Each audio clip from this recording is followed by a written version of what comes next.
Result हमारे हक में नहीं आता है।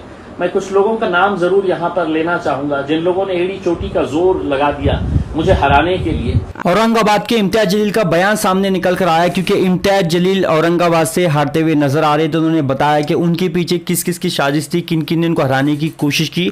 आप सबसे पहले ये वाला उनका सबसे बड़ा बयान देख लीजिए। और खुदा न करे अगर हमारे हक में नहीं आता है तो भी हमें बड़ा सब्र के साथ काम करना है और ये समझ के चलना है। देखिए कि जिस ईमान के ऊपर हमें यकीन है, ये समझने का कि अल्लाह ने अगर यहाँ पर हमें कुछ नतीजे नहीं दिए हैं तो हो सकता है इसके पीछे कोई एक अलग मसलहत होगी, ऊपर वाले की अलग चाह होंगी और इससे बेहतर कुछ करना चाहता होगा ऊपर वाला, तो इस वजह से ये हुआ है। तो इस बात का यकीन तो हमें ईमान के जरिए मिलता ही है, उसको पुख्ता रखिएगा, उसको जिंदा रखिएगा उसमें। लेकिन हाँ, एक बात मैं ज़रूर कहना चाहूँगा, खुदा न करे अगर ये रिजल्ट हमारे हक में नहीं आता है, मैं कुछ लोगों का नाम ज़रूर यहाँ पर लेना चाहूँगा जिन लोगों ने एड़ी चोटी का जोर लगा दिया मुझे हराने के लिए। टीपू सुल्तान को जिन लोगों ने ख़त्म किया था, उनकी साजिश जो रची गई थी, उसके पीछे मीर सादिक और मीर जाफ़र को आज भी लोग याद करते हैं। तो हमारे शहर में भी ऐसे मीर सादिक और मीर जाफ़र मौजूद है। ये बड़े अफसोस के साथ कहना पड़ता है, जिन्होंने जब 40 साल के बाद हमारी क़यादत दोबारा खड़ी हुई तो उसे कैसे ख़त्म किया जाए, यही मीर सादिक और मीर जाफ़र का काम है। उसमें मैं हार जाऊंगा तो इसका मतलब ये नहीं है कि मैं ख़त्म हो जाऊंगा, लेकिन ज़िंदगी भर तुम अपने दामन के ऊपर ये दाग लेकर घूमते रहेंगे, बल्कि तुमने अपने पेशानियों के ऊपर ये नाम लिखा देना कि मैं इस औरंगाबाद ज़िले का कुर्दुगलू अगर कोई है तो मैं हूं करके। तो ये ऐसे जो 8-10 लोग हैं जिन्होंने ये काम को अंजाम दिया है, जो अलग अलग तरह से अलग अलग जगह से पैसा लेकर आए हैं। शायद आपको यकीन नहीं होगा, अफसर खान नाम का जैसा एक क्रिमिनल शख्स जिसकी जिंदगी है तो जुआ खेलने में, जुआ खिलाने में, थिएटर के सामने ब्लैक करने में चली गई है, ये अच्छी तरह से जानता है और जिसने उसे टिकट दिया है वो भी अच्छी तरह से जानता है कि ये कभी जीतने वाला नहीं है। लेकिन मुझे हराने के लिए इस मैदान में उतारा गया था और ये शख्स ने, मैं आपको पूरी जिम्मेदारी के साथ कहता हूं, इसने भाजपा से भी पैसे उठाया, इसने चंद्रकांत खैरे के पास से भी पैसे उठाया और खुद अपनी पार्टी के पास से भी उसे कितना मिला है नहीं मिला है पता नहीं है। लेकिन इसका मकसद यही था और इसे लाया इसीलिए गया था कि मुझे किस तरीके से हराया जाए। तो सबसे पहला कुर्दुगलू अगर कोई है, सबसे पहला मीर जाफ़र, मीर सादिक का टाइटल किसी को मिलना चाहिए तो वो हमारे अफसर खान, जो बड़ा कौम मिल्लत की बात करते हैं। लेकिन ऐसे ही लोग आज से कई साल पहले टीपू सुल्तान के दौर में भी थे और हमारी क़यादत को ख़त्म करने में ये ऐसे लोगों का बहुत बड़ा हाथ है।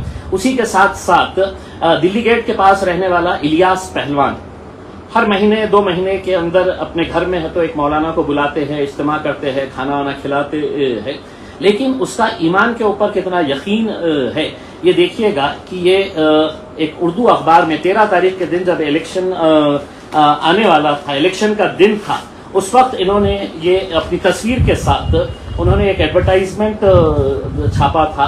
ये उर्दू अखबार के अंदर ये एडवर्टाइजमेंट आया था और इसके अंदर ये जनाब की खुद की तस्वीर है। ये वही जनाब है जिन्होंने 2014 के अंदर एक विशेष अखबार निकाला था, उर्दू के अंदर एक अखबार निकाला था और जो अखबार जिसने छापा था वो अबू बकर रहबर नाम के अपने आप को पत्रकार जो कहते हैं।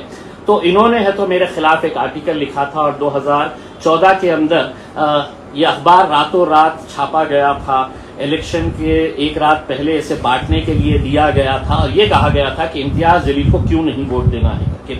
अब ये साहब जब इज्तिमा करते हैं, अपने घर में मौलानाओं को बुलाते हैं, तो इनका खुद का ईमान कितना कमजोर है आप इस एडवर्टाइजमेंट के जरिए देखिएगा। इन्होंने लिखा है ये चुनाव जिंदगी और मौत का चुनाव है, ये इनकी हेडलाइन है। उन्होंने एडवर्टाइजमेंट जो दिया है उसके ऊपर लिखा है ये चुनाव जिंदगी और मौत का चुनाव है।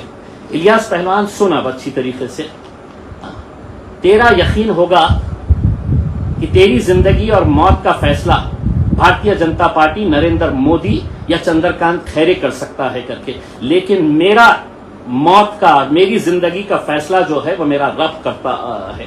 और अगर तेरा ईमान इतना कमजोर है तो दोबारा अपने घर के अंदर वो महफिल सजाना नहीं, जहां पर तू मौलानाओं को बुलाकर वहां पर उनकी इस्तेमाल लेता है, दीन हदीस की बातें करता है और वहां पर लोगों को खाना वाना खिलाता है। कोई मौलाना जब तेरे पास आए तो पूछना उनसे कि मेरी जिंदगी और मौत का फैसला नरेंद्र मोदी करेगा, चंद्रकांत खैरे करेगा, देवेंद्र फडणवीस करेगा, योगी करेगा या मेरा रब करेगा। उसने अगर तेरा ईमान और उसके साथ जो और कोरदुगलू जो बैठे हुए हैं जिन्होंने अपनी तस्वीरें दी है, उसमें एक लोटा कारिंदे का ये सालिक हसन खान, इसका पूरा हिसाब किताब जो है मैं बताऊंगा कि ये साहब के क्या क्या कारोबार है।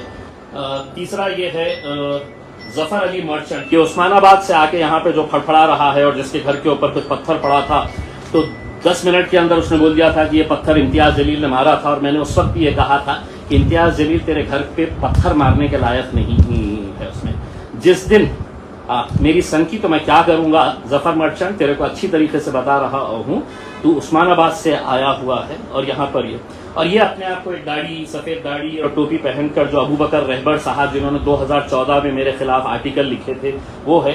और एक कोई परवेज अली है जिसकी एक दुकान यहाँ पर कुछ कांच वांच की दुकान है या तो ये लोगों की अपनी तस्वीरें है। तो ये जितने के जितने है इन्होंने अपने पेशानियों के ऊपर लिख लेना अगर हमारी क़यादत नहीं आती है। और दूसरा एक बड़ा कोरदुगलू जो है जिसने है तो ये उर्दू अखबार के अंदर अपनी तस्वीर के साथ छपाया है, शोएब हाशमी, और एक बड़ा डॉक्टरों का ग्रुप तैयार किया। उसके भाई ने है तो एक इंडिया अलायंस को कैसे जिताना चाहिए करके लोगों के जहनों के अंदर बात डाला और यही बता रहा था कि हमें इंडिया अलायंस को जिताना है तो इम्तियाज जलील को यहाँ से हराना है करके। अब जो आंकड़े आ रहे हैं, मैं भी यही कहता था कि सारे हिंदुस्तान में तुम पूरी सीटें जीत जाओ, लेकिन औरंगाबाद की सीट से तुम्हें क्यों इतनी तकलीफ है। दरअसल ये लोग खुद सियासत के अंदर आगे बढ़ना चाहते हैं, बढ़ना चाहिए, मेरी कोई इसके अंदर कोई मुखालिफत नहीं है। तो जैसा कि आपने इम्तियाज जलील का ये वाला बयान देख ही लिया होगा, जहाँ पे इम्तियाज जलील ने खुलासा किया कि उनके पीछे कई सारे लोगों का हाथ था, अपने लोगों का हाथ था जो हराना चाहते थे। और आप बता दूं लगभग अभी जो औरंगाबाद के रिजल्ट निकल कर आ रहे हैं, अभी औरंगाबाद के अंदर इम्तियाज जलील 55,000 वोटों से ज़्यादा पीछे चल रहे हैं। अब ये वाली चीज़ नामुमकिन हो सकती है कि इम्तियाज जलील वहाँ पर चुन कर आए, लेकिन इसी पर आपका क्या बोलना मुझे कमेंट करके बताइए और इसी के साथ इस वीडियो को ज़रूर शेयर करें, ज़रूर फैलाइए।